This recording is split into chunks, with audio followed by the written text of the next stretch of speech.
Valeria, thank you so much for the 10 euros. Really appreciate that. I think that's euro, right? It looks like an E, so it has to be. Yes, I'm South African. And even if you were to be pedantic, I'm German South African, so still not Irish. And even if you wanted to be more pedantic, I don't have a single piece of Irish ancestry in any of my family members going back all the way to literally the beginning. It all starts in Germany for all of my family members. So, where the Irish thing comes from, I don't know. But anyways, Valeria, for the 10 euros, really appreciate that.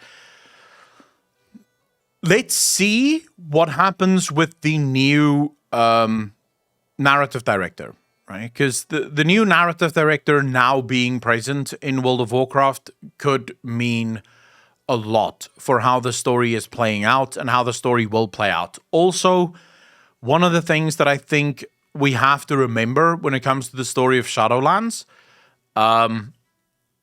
Shadowlands really was the tale of two writers. And this is just a theory. I could be completely wrong, but humor me for a second here. The origins of World of Warcraft, so where World of Warcraft started as a game. Most people should know this. Anyone that followed the story of World of Warcraft should absolutely know this. World of Warcraft's origins finds itself in Warhammer. Chris Mason is a crazy Warhammer fan, and he wrote World of Warcraft very similar to Warhammer. Very much this idea of there are no good guys, there are no bad guys, there's just guys. And there's guys that do bad things and good things, sort of give or take, really depends on your point of view. And this was true for everything. If you read the Chronicles, it makes it very clear that the cosmic forces are not our friends, but they're also not our enemies. They don't care about us. The Titans, they're not our friends, they're not our enemies. They literally just don't care about us. So there's this giant portion of the history of World of Warcraft where the game was very much marred in gray. Right? It was just one big gray character from back to front. And over time, as Danuser started taking over and sort of becoming part of the writing team and taking a bigger role in the writing team, and as Christy Golden started writing more personally for the game, there was a clear shift towards what I would call trope storytelling. Now, that doesn't mean that old World of Warcraft didn't have tropes. It's just that it became more tropey. So you had the good guys, you had the bad guys, and these were very clearly defined. Anduin, for example, is a good guy. Garrosh, for example, was a bad guy. And this was very clear from the beginning, right? And they wanted to highlight that. And there's a reason for it. Not many writers can do what Warhammer writers do. It's very difficult because sometimes you have to write atrocious things in the most balanced way possible. I'll give you guys a good example of this. In the Imperium of Man, there's things called servitors. Servitors are convicts, so these are people that break the law, that are lobotomized in the worst possible way. They're lobotomized and then turned into half machine, half human to become AI servants, effectively. But because AI isn't allowed in the Imperium of Man, these humans basically become what AI was supposed to be. And because they're half robot, half man, they don't have to sleep. They can basically work all the time. And oftentimes servitors can be found just wandering about, sort of mumbling to themselves, and you can sometimes make out sentences of their old life as they're sort of trying to remember who they used to be. Right? This is prevalent throughout the entirety of the Imperium of Man.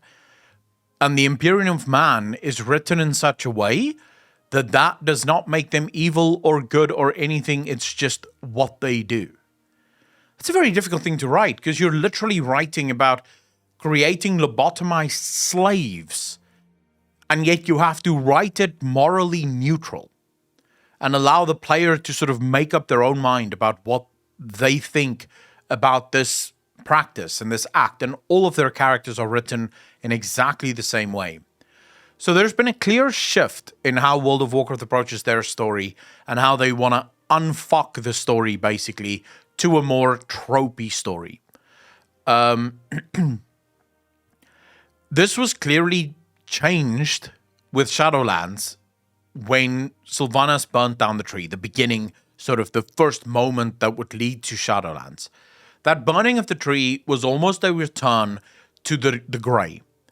And I believe that Alex Afrasiabi, I don't care what your personal feelings are on the guy, I don't give a fuck, right? He's an asshole, but separate the man from his writing. Alex Afrasiabi clearly wanted to go back to what him and Chris Mason used to do, right? Which is more morally grey characters. To reignite the war between the Horde and the Alliance. To reignite the fires of war, so to speak. Which is probably also why Alex Afrasiabi wrote Anduin as a servant of Zuval, to create this bad elements on both sides of the Isles.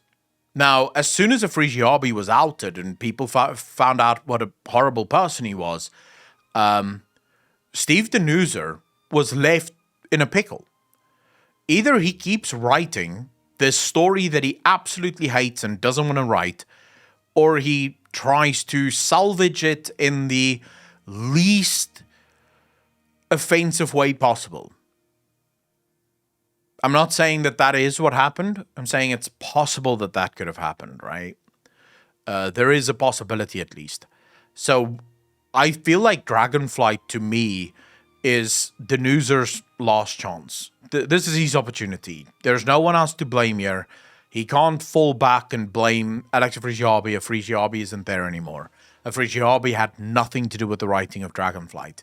If Dragonflight fails from a story perspective, this is Danuser's baby. He himself said that this is his baby.